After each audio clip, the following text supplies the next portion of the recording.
I'm sick as a dog today, but I wanted to make this video because I think this is a defining moment with what's happening in Iran. I got notifications today at 4:30, 5 o'clock that a U.S. F-13C jet went down, and there is sign of life from the two pilots that ejected themselves because they had their vestiges found, their seats found by the Iranian officials. So what the Iranians did is say, okay, whoever brings us these pilots, we'll give them a cash bounty of thousands of dollars.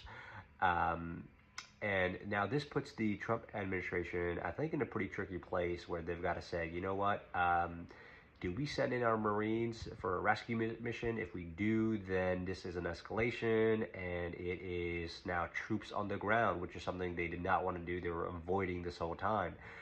And I say that because I truly believe this administration is not about nation building. They are not about forever wars. And that is, I think, putting America first and saying we're not going to spend billions of dollars, trillions of dollars like Joe Biden did, like Obama did, like Bush did, like Clinton did. We're going to get in and we're going to get out. We are done with nation building. And so I think some very important decisions are being made. I think we very much might wake up tomorrow morning and find out that troops are on the ground on a rescue mission. But it very much could be that we turn to our allies and ask for help again. And I think this is going to be a defining moment for our allies in Europe. But it seems like our allies have continued to disappoint us. It's a weird relationship, and I say that because we've gone to Spain and said, hey, can we use your airspace? They've said, no, you can't use our airspace. We've gone to France and said, we need your help. They've said, no, we're not giving you refueling. We're not going to let you refuel your planes and your jets using our airspace. So what kind of an alliance is this is what I am confused about, along with all the Americans that always thought Europe as our allies, saying that, hey, when you needed us in your wars, you've always said, U.S., we need your help. We'd like you to lead the charge. Similar to the Craig's War, similar to what happened in most recent years with Ukraine and Russia. You've said, U.S., we need your help with Ukraine. So what did Sleepy Joe Biden do? He said, we'll give you $300 billion and we want nothing in return.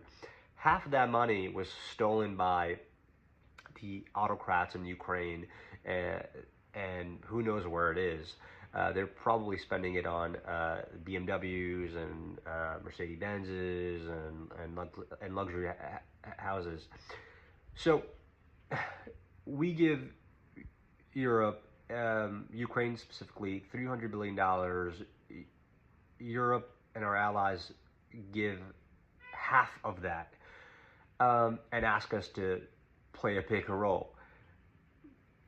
But now when we need help, and we don't need the oil.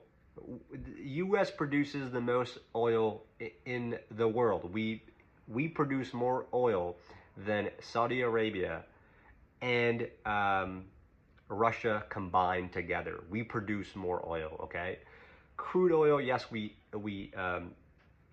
believe we import a lot of that, but regardless, we produce a lot of energy. And so we're saying, Europe, what are you talking about? Like, this is for you, because this is happening this is to protect you. But Europe says, oh, you know what? No, thank you, because the Muslims in Europe are not happy about us helping you out.